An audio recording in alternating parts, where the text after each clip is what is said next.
Good morning, students. Welcome to session 1 of 8th standard bridge course in social science. So in today's class, we are going to see about the basics in social science. So first of all, we have to know what is social science. Social means relating to human society and how it is organized, and science means the study of physical and natural world, especially by using systematic observation and experiment. So social science means it is a relation or an interaction between the human society and the nature. So now let's see the different branches of social science. So first one is history. So history describes the lifestyle and cultural heritage of the people who lived at a particular time. So history means it provides details about the past lifestyle and the culture. Next important branch of social science is geography. So geography explains the physical features of the earth.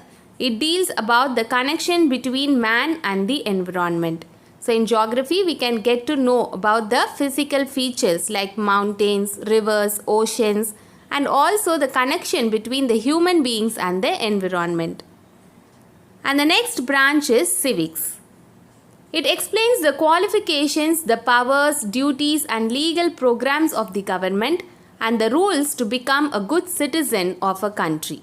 So civics deals with the fundamental duties and the fundamental rights for a good citizen of a country. Next is economics.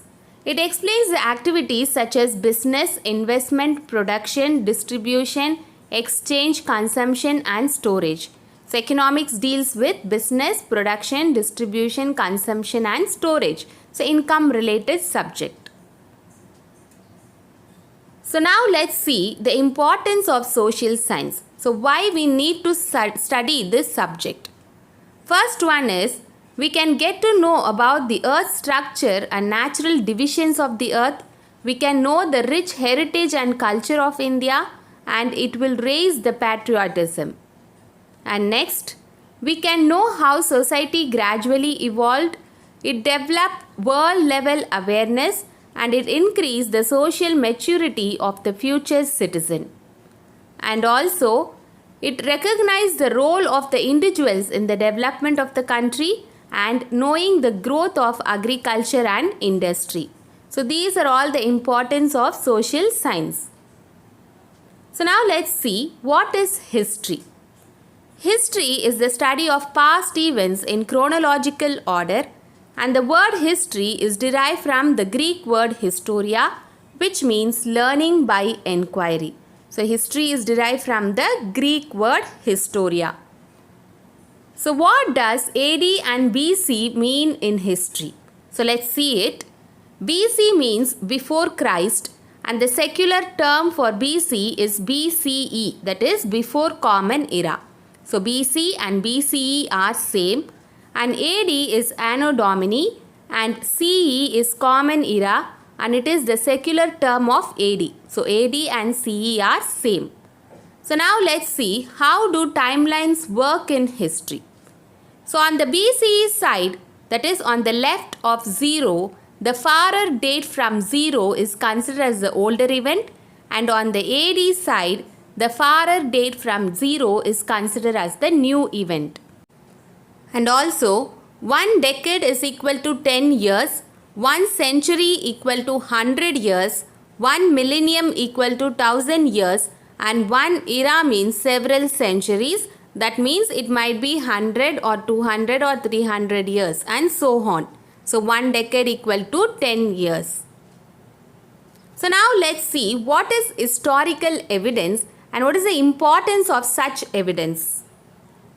So the historians means the people who write the history, they got the evidence through excavations or archaeological excavation. So let's see the definition for excavation. Excavation is the discovery of buried sources beneath the earth, and those who carry out the discovery are called excavators. And also, archaeology is the study of past by looking at what people left behind An archaeologist, it digs in the earth for artifacts. So archaeology is the study of past by looking the objects which is left behind by the people who lived at that particular time. So artifact is also another important term in history. An artifact is an object made by the people. It might be some tools, pottery works, weapons and jewelries are called artifact, and they help the archaeologists to learn what life was like in the past. Some archaeological excavational site in Tamil Nadu is Arikamedu in Pondicherry. So where the archaeologists they found the evidence of Roman trade center. And next important site is Adichanallur. It is located in Thoothukudi district, where the archaeologists they found the red pottery work. And next important site is Keeladi, which is located in Sivagangai district, and the artifacts they found there was pottery works, tools, weapons used at that particular time. So now let's see what are the uses of historical evidence. Why archaeologists put that much effort to collect those evidence. So let's see it. First one is to know the lifestyle of the ancient people. So by the historical evidence we can get to know about the lifestyle of the prehistoric people, and also we can know the period of life they lived, the time period, and knowing their business and occupation. So by using the tools or the weapons we can get to know their business and occupation. And next is knowing the technology and innovations used. We can know the tools used. All these information it provide the guide to the next generation. So these are all the uses of historical evidence. So now let's see about the sources of history. So what is the meaning of source? So historical source means an object from the past or testimony concerning the past on which historians depend in order to create their own depiction of that past. So in simple words, historical source means it is a kind of evidence. So it might be some books or photos or some old things or the sayings of elderly people, old paintings, word of mouth, or some artifacts or recorded interviews. So these are all the different kinds of sources. So the sources of history can be classified into two. One is literary source, other one is archaeological source. Literary source, it might be some religious text or non-religious text, that is secular text, and some accounts of foreign travelers, that means travelogue. So travelogue means book written by a traveler. Archaeological sources are some architectural monuments, inscriptions, coins or artifacts such as pottery, toys and tools. So the sources can be divided into literary and archaeological, where archaeological source is also called primary source and the literary source is also called secondary source. So primary source are the evidence of history, original records or objects created by participants or observers at the time of historical events occurred. So primary source are created by the people at that particular time. For example, the fort or some monuments or inscriptions or coins. Whereas secondary source is also one kind of evidence, but they are created after that particular event. So they are created by people who are not the part of that particular event. For example, some textbook, encyclopedia or biography or autobiography, all these comes under secondary source. So now let's see another important term, that is archive. So archive means it is the place where historical documents are preserved, and the National Archive of India is located in New Delhi. So archive means it is a place where all the historical books or historical important documents are preserved or saved, and our National Archive of India is located in New Delhi. And also George William Forrest can rightly be called as the father of National Archive of India. So George William Forrest is called father of National Archive of India. And The Madras Record Office, presently known as Tamil Nadu Archive, is located in Chennai. It is one of the oldest and largest document repositories in southern India. So, Tamil Nadu Archive is located in Chennai.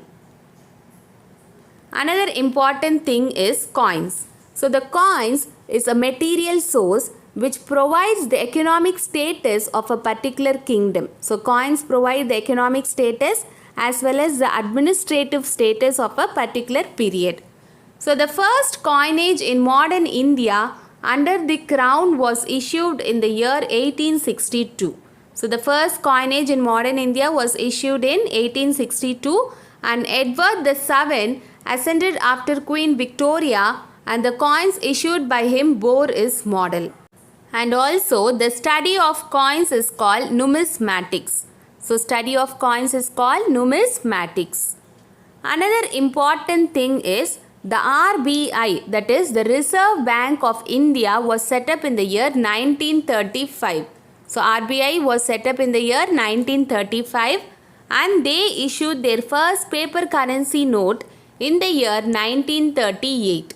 So, the first paper currency issued by RBI in January 1938 was a 5 rupees note bearing the portrait of King George VI. So, King George VI picture was inscribed in the 5 rupees note.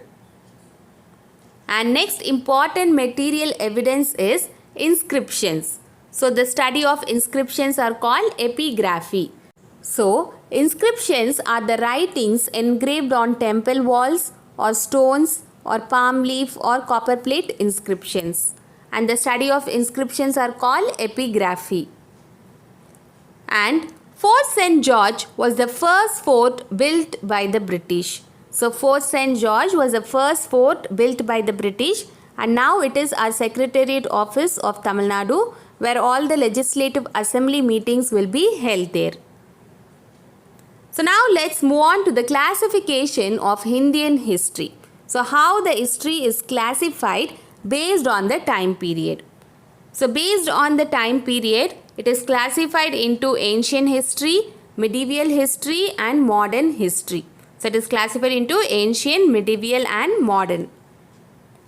So, in ancient history, we can study about the Stone Age, Indus Valley Civilization, Vedic period, period of Mahajanapatas, the Mauryan Empire, post-Mauryan period, in North India, Sunga, Kanva and foreigners, and in South India, Satavahanas and Sangam age, then Gupta Empire and post-Gupta Empire. So, all these are related to ancient history. And medieval history can be classified into two, early medieval and later medieval. Early medieval is from AD 700 to 1200. So, in North India, the Muslim invasions took place and then the Rajputs and Palas comes under early medieval, and in Central India, Rashtrakutas, and in South India, Cholas and Kakatiyas. And then later medieval, the time period is AD 1200 to 1700, the slave dynasty, Delhi Sultanate, provincial dynasties like Vijayanagar and Bahmani kingdoms. So, the Vijayanagar and Bahmani kingdoms are the two most powerful kingdoms in the South India, and then the Mughal Empire, then the Maratha kingdom and confederacy. All these comes under later medieval history. And next is modern history. So, modern history, it starts with the beginning of European commerce, that is the arrival of Europeans, British expansion in India, British economic policies in India, the development of education and press, and then constitutional developments in India, that is from 1773 to 1947. All these topics comes under modern history. So, first let's start from the prehistory period, that is human evolution. So, human evolution means the development or the progress from the early stage to the advanced stage. So, human evolution means the progress from the early to advanced stage. So, we can classify the human evolution based on the time period, that is Paleolithic age or Old Stone Age from 2 million to 10,000 BC, Mesolithic age or Late Stone Age, that is 10,000 BC to 8,000 BC, the Neolithic age or New Stone Age from 8,000 BC to 4,000 BC, and then Chalcolithic age or Copper Stone Age from 4000 BC to 1500 BC, and then Iron Age from 1500 BC to 600 BC. So this is how the human evolution took place. So first let's see about Paleolithic period. So the Paleolithic period lasted for such a long time that it is known to be 99% of the human history. So Paleo means old, Lithos means stone. So Paleolithic means whole stone age. So mostly they led a nomadic life. The prehistoric people, they led a nomadic life. That means they keep on moving from one place to another in search of food and shelter. So they lived in caves, jungles, and then on the trees. And also the main occupation of the prehistoric people was hunting and food gathering. And they found very difficult for humans to kill a big animals with a stick or a stone. So it was very difficult for the prehistoric people to kill a big animals with a single stick or a small stone. For that, they invented stone tools. So they decided to use sharpened weapons. That is, they sharpened the stone to make weapons.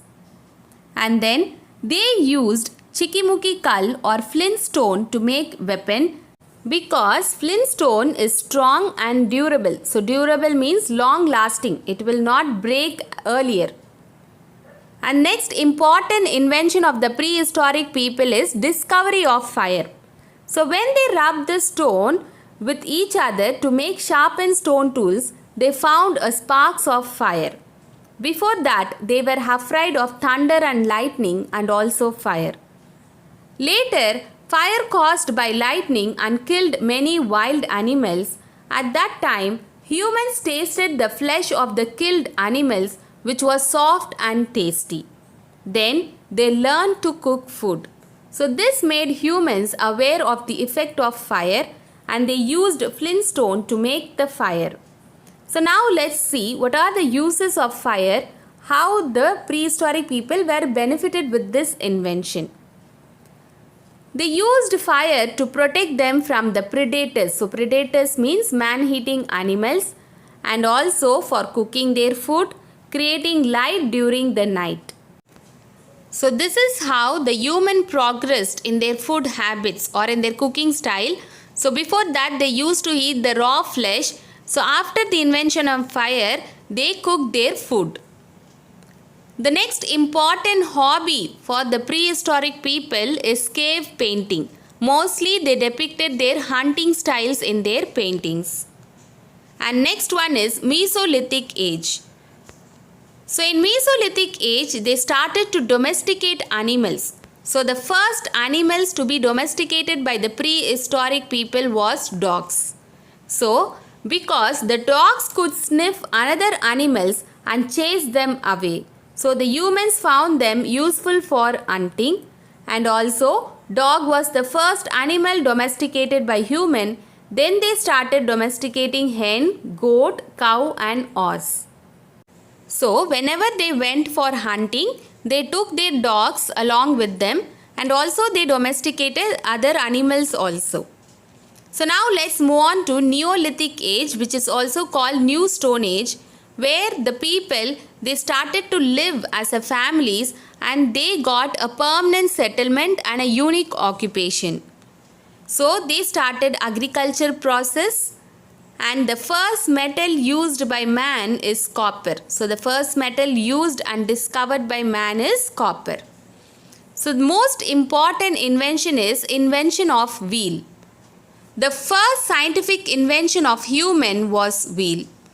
So they got the idea by seeing a rolling rock from a mountain, and they invented stone wheel, and they found it very heavy weight. So later they moved on to wooden wheel, which is spokeless and has one hole in the middle. So with the invention of wheel, the process of trading and transport became easier, and also the pottery work came into existence, and they made different colored potteries. So the color dyes were made from the extract of bark, leaves, flowers, fruits and roots of the plants, and then they chose mostly the river valley areas for their settlement. So now let's see, why did people settle near rivers? First one is because of fertile soil, and also fresh water is available for drinking, watering the livestock and the irrigation purpose, and then easy movement of people and goods is possible. So these are all the reason why people settle near the river valley areas.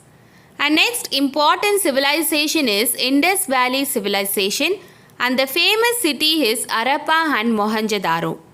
So now let's see the discovery of a lost city, Harappa. So Charles Mason is a British East India Company soldier as well as general.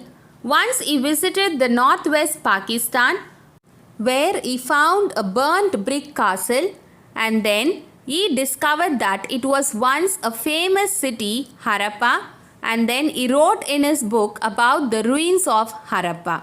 And later, when the engineers they laid the railway line connecting Lahore to Karachi, they found some burnt bricks, and without knowing their significance, they used it for their construction work.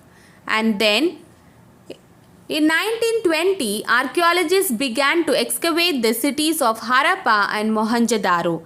Later in 1920, archaeologists team they went there to excavate the cities of Harappa and Mohenjo-daro, and they found many amazing features.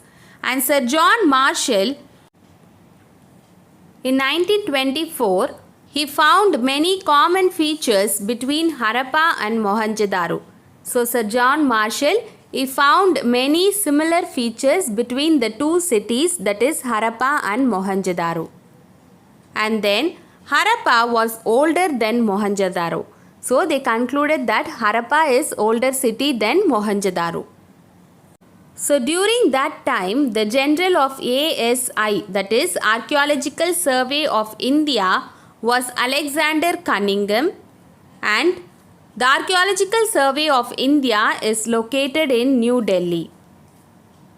So now let's see how the Indus Valley civilization is considered as the urban civilization.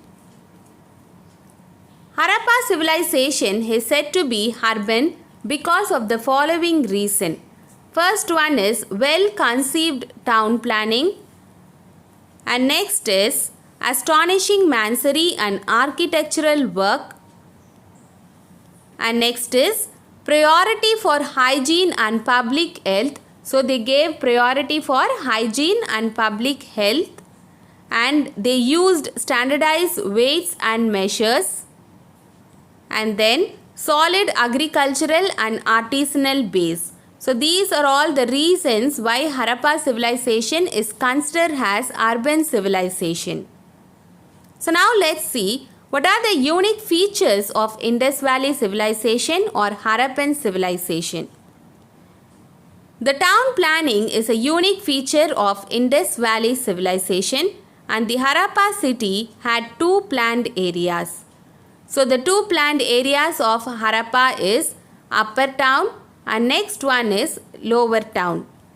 The Upper Town consists of the citadel, administration and also great bath and granary. And the Lower Town consists of common people. And also Indus Valley civilization belongs to Bronze Age. Now let's see the drainage system of the Harappan civilization. The drains were covered with slabs or bricks, and each drain had a gentle slope so that water could flow, and holes were provided at regular intervals to clear the drains. House drains passed below many lanes before finally emptying into the main drains. Each house has a soak pit. Thus, the Indus Valley people they gave importance to hygiene and drainage system. Now let's see about the Great Bath of Mohenjo-daro. It is a great bath which a large rectangular tank in a courtyard. and it has steps leading into the bath and the rooms surrounding the bath. And next is the Great Granary of Harappa. The granary was a massive building with a solid brick foundation, and it is used to store the food grains. So granaries were used to store food grains like wheat, pulses, grains and several cereals. And the next important feature is the Assembly Hall at Mohenjo-daro. The Assembly Hall was another huge public building at Mohenjo-daro, and it was a multi-pillared hall. It has 20 pillars in 4 rows to support the roof. So now let's see about medieval India. So medieval India was started with the Rajputs, that is the Pratiharas, Rashtrakutas of Deccan, Palas, the Chauhans. Followed him, the Muhammad of Ghazni came into India for 17 times and he plundered the wealth of India. And after the death of Ghazni, Muhammad of Ghori, he came into India. So Muhammad of Ghori, he defeated the Chauhan ruler Prithviraj Chauhan and he captured him to Afghanistan, and at that time he kept one of his notable slave Qutbuddin Aibak to look after Delhi, and after the death of Ghori, Aibak declared him as a ruler of Delhi. So that's how the slave dynasty was started. Later on, Delhi Sultanate period, and then in the first battle of Panipat, Babur defeated Ibrahim Lodi and he started the Mughal Empire, and the first Mughal emperor is Babur. Followed him his son Humayun ascended the throne, and then Akbar, and then Akbar's son Jahangir, and then Jahangir's son Shahjahan, and then finally Aurangzeb. After him, there were no notable prominent rulers to look after the Mughal Empire. So now let's move on to modern history of India. So modern history of India started with the advent of Europeans. So the Europeans, they mainly arrived into India for trading purpose, that is for import and export of goods. Mainly they concentrated on the spices. In 1453, the usual trading route, that is the Constantinople, was blocked by Ottoman trucks. Later on, the Europeans wanted to find a new sea route into India. So the arrival of Europeans in chronological order is: first, the Portuguese came into India. Portuguese belonged to Portugal. Followed them Dutch came. Dutch belonged to Netherlands. And then British belonged to England. Danish belonged to Denmark. And French belonged to France. So France is the last European country to enter into India. So this is the order in which the European countries arrived. So first let's see about Portuguese. This is the flag of Portugal. Prince Henry the Navigator, he encouraged his countrymen to find the new sea route into India. First one is Bartholomew Dias. He reached the southernmost tip of Africa, that is Cape of Good Hope, but because of heavy storm, he was not able to pass through the point. And again he returned to Portugal. Followed him Vasco da Gama. He was succeeded in crossing the Cape of Good Hope and he landed at Calicut, where he was received by King Zamorin. And then he was followed by Francisco de Almeida. So Francisco de Almeida, his period is from 1505 to 1509. In 1505, Almeida was sent as the first governor for the Portuguese possession in India. Almeida has the aim of developing the naval power of the Portuguese in India, and he framed blue water policy. Portuguese tried to break the Arabs' monopoly on the Indian Ocean trade, and it led to a naval battle near Chaul. Almeida's son was killed in that battle, and Almeida defeated the combined Muslim fleet near Diu in 1509. Hence, the Portuguese claimed the naval supremacy in Asia. So Almeida, he got the naval supremacy, that is, he got the control over the Indian Ocean to trade with India because of the naval battle, and he framed blue water policy, and he was the first governor of Portuguese. Followed him Alfonso de Albuquerque. He came into India in 1505 to 1515. He was the real founder of Portuguese power in India. He captured Goa from the Sultan of Bijapur in the November 1510. He encouraged the marriages of Portuguese with Indian women and he maintained friendly relationship with the Vijayanagar Empire. So Albuquerque was the real founder of Portuguese power and he captured Goa and he encouraged marriages between Portuguese and Indians and he had a friendly relationship with one of the strong kingdom in the south, that is Vijayanagar kingdom. Followed him Ninodi Kuna. He came into India in 1525 to 1538. So now let's move on to Dutch. So Dutch belongs to Netherlands and this is the flag of Dutch. The Dutch followed the Portuguese into India and in 1602 the United East India Company of Netherlands was formed and it received the sanction of their government to trade in East India. The Dutch founded their first factory in Masulipatinam, that is in Andhra Pradesh, in 1605. Then they captured Amboina from the Portuguese in 1605 and established its supremacy in its Spice Islands, and they captured Nagapattinam near Madras from the Portuguese and made this place as their stronghold in South India.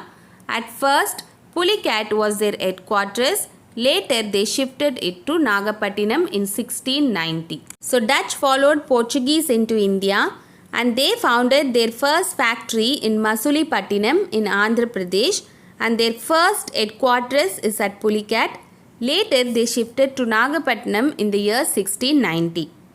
The Dutch built the Fort Galderia in 1613 and diamonds were exported from Pulicat to the western countries. So the fort which was built by Dutch is Fort Galderia. So now let's move on to British, which is UK or United Kingdom. Elizabeth, the Queen of England, she issued a charter on 31st December 1600 to the governor and the merchants of London to trade with East Indies. Then in 1600, the British arrived at Surat seaport and Captain Hawkins visited Jahangir's court in 1608 to get concession for the company. So upon getting permission from Queen Elizabeth, the British merchant, they arrived at Surat seaport and the Captain Hawkins, he visited Jahangir to get permission to start a factory at Surat. Then in 1613, the Mughal Emperor Jahangir gave permission to the English to establish their factory at Surat. Then Francis Day and Andrew Coogan were jointly responsible for the construction of Fort St. George. In 1639, the English merchant Francis Day obtained Madras as a lease from Chennappa Nayaka, the ruler of Chandragiri. So in 1639, the English merchant named Francis Day, he obtained Madras as a lease from the Chennappa Nayaka ruler. Then King Charles II of England received the island of Bombay as a part of his dowry from the Portuguese king on the occasion of his marriage with Catherine. So King Charles II, he received Bombay as a dowry from the Portuguese king while marrying his daughter Catherine.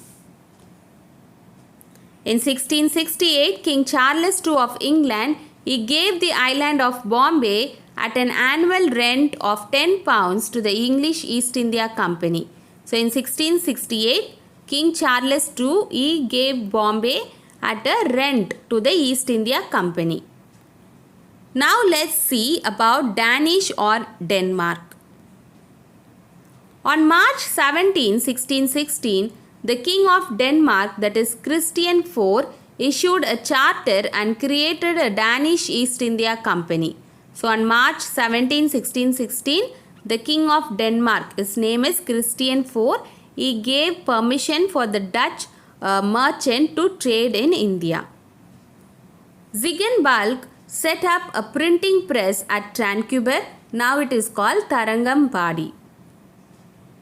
So now let's see about French belongs to France, and this is the last European country to enter into India, and this is the flag of France.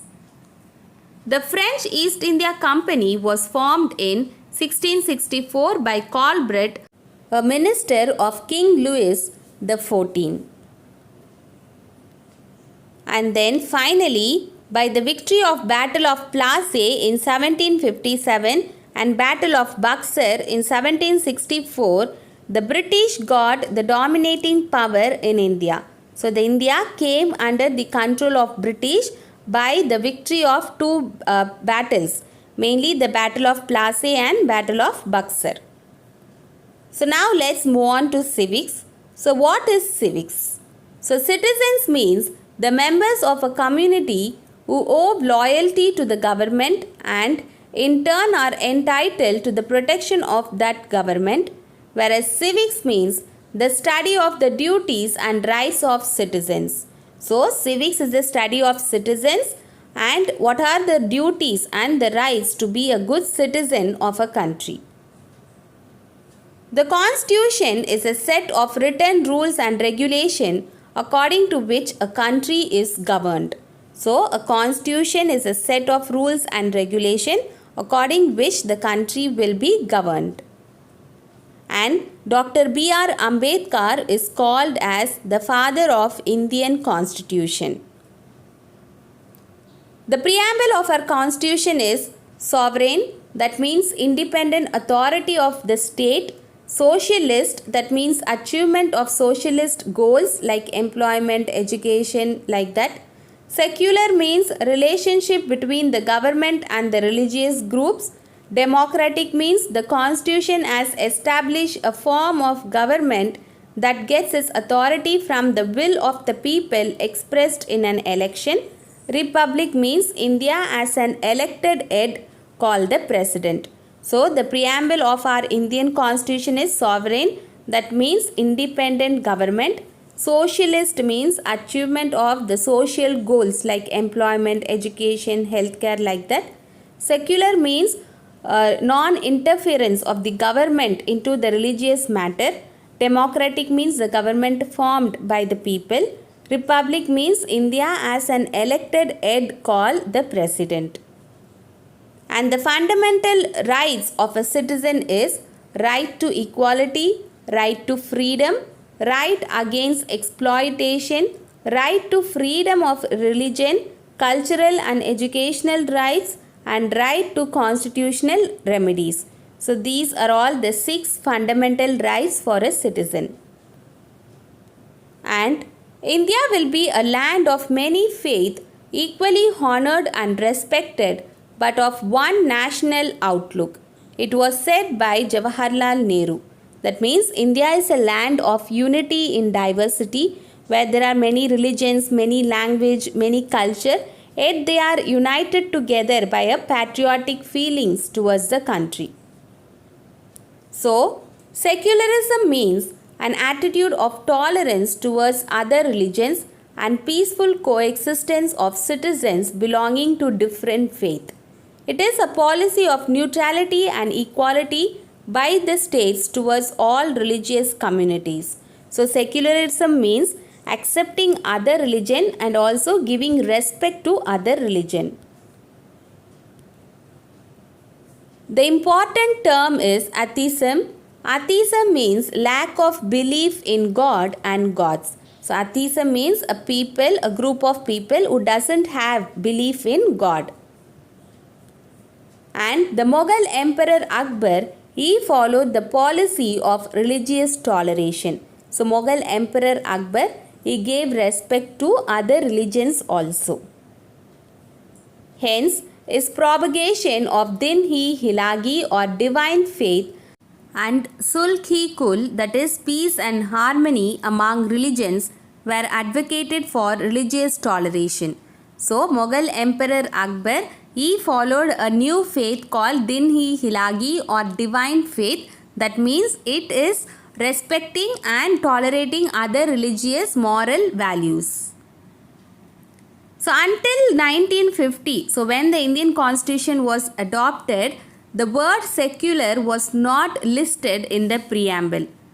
Later, in 1976 only, the word secular was incorporated in the preamble through the 42nd Amendment of the Indian Constitution. So, India is a sovereign, socialist, secular, democratic and republic country, and the basic aim of our constitution is to promote unity and integrity of the nation along with individual dignity. So, there are certain articles in our Indian Constitution which provide secularism. First one is Article 15 of the Constitution of India. It provides prohibition of discrimination on the basis of gender, caste, religion or the place of birth. And next one is Article 16. So, Article 16, it gives equal opportunity in public employment. So, equality of opportunity in public employment means in government sector. And then Article 25 of Indian Constitution, it guarantees the freedom of conscience and the right to profess, practice and propagate religion individually. So, Article 25, it gives the freedom to choose any religion. And Article 26, it gives the freedom to manage the religious affairs. So, without any interference from the government, it gives the freedom to manage the religious affairs. And Article 27, the state shall not compel any citizen to pay any taxes for the promotion of any particular religion. So, according to Article 27, the government will not compel the citizen to pay the tax for any particular religion. And Article 28 on religious instructions or religious worship in certain educational institution. So, Article 28, it prohibits the religious instruction or religious worship in educational institution. Article 29 of 2 bans on discrimination in state-aided educational institution. So, no discrimination based on the religion in state-aided means government-aided educational institution. So, now let's see how Indian government works. So, there are two sets of government. One is central government, other one is state government. And the three branches of Indian Constitution is legislative branch, executive branch and judicial branch. So, the three branches are legislative, executive and judicial. So, legislative branch, it makes the law, executive branch, it implements the law and judiciary, it interprets the law. That means it maintains the law and order. And the state government consists of two houses, that is upper house and lower house. Upper house is also called Legislative Council or Vidhan Parishad. Lower house is also called Legislative Assembly or Vidhan Sabha. So, India is a federal union comprising 28 states and 8 union territories. So, federal government means both the state and the central, they work together for the welfare of the people. So, India is a federal union comprising, at present we have 28 states and 8 union territories. And this is Fort St. George, which is the first fort built by British, and now it is a secretariat office where all the Tamil Nadu Legislative Assembly meetings will be held here. So, Legislative Assembly has the lower house where all the MLAs meet to discuss various matters related to the welfare of the state. So, this is the assembly meeting. So, now let's see what are the qualifications to become a MLA.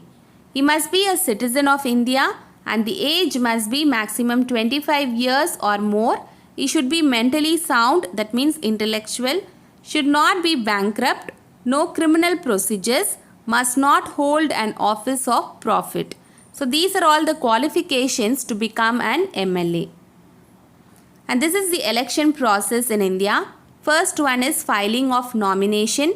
Second one is analysis of nomination. So, they will check the details which were filed by the members whether it is correct or not. And third one is campaigning process for election. So campaigning means all the members of the committee, they will start asking for votes and they will convince the people why they need to vote for them. And next one is voting day, so the date of voting. And next one is vote counting and result declaration day. And finally the formation of the ruling party. So this is the election process in India. And the Election Commission of India conducts and monitors the election. After the election, the party which gets more number of MLAs is declared as the majority party. This is the definition for majority party.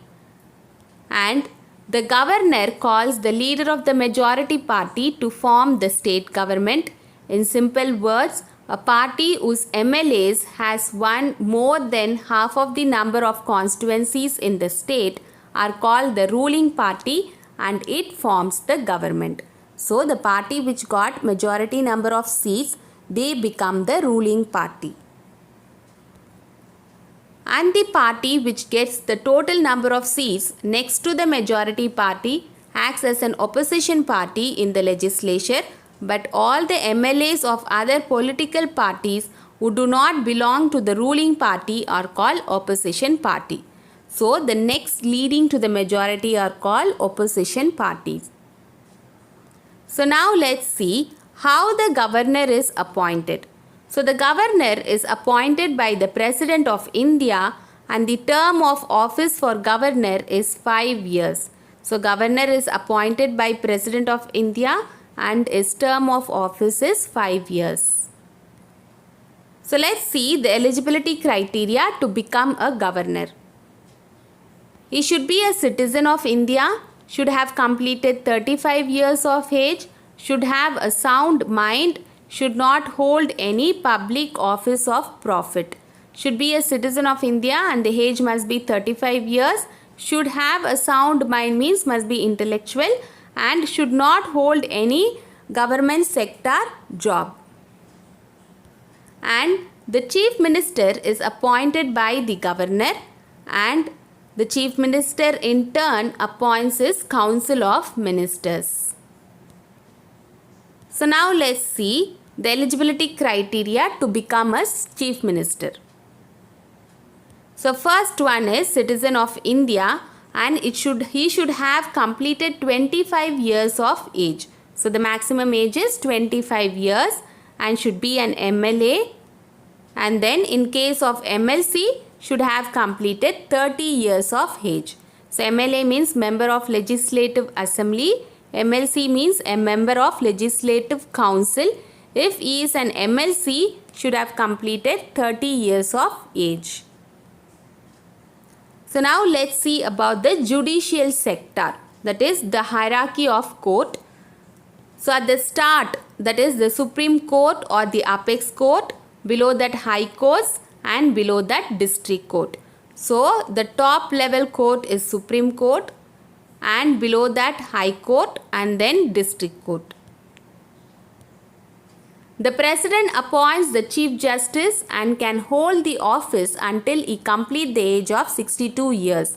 So the Chief Justice is appointed by the President and the retirement age is 62 years. Next important term is Lok Adalat, which is also called People's Court. Also have been established by the Government of India to settle the dispute through the conciliation and compromise. So Lok Adalat is a People's Court where the dispute or the problems will be settled at a high speed rate. So we have come to an end of today's class. So we have seen some basics in history and civics, and in our next class we can see about the basics in geography and economics. And study well. So learning is the key to success. Thank you.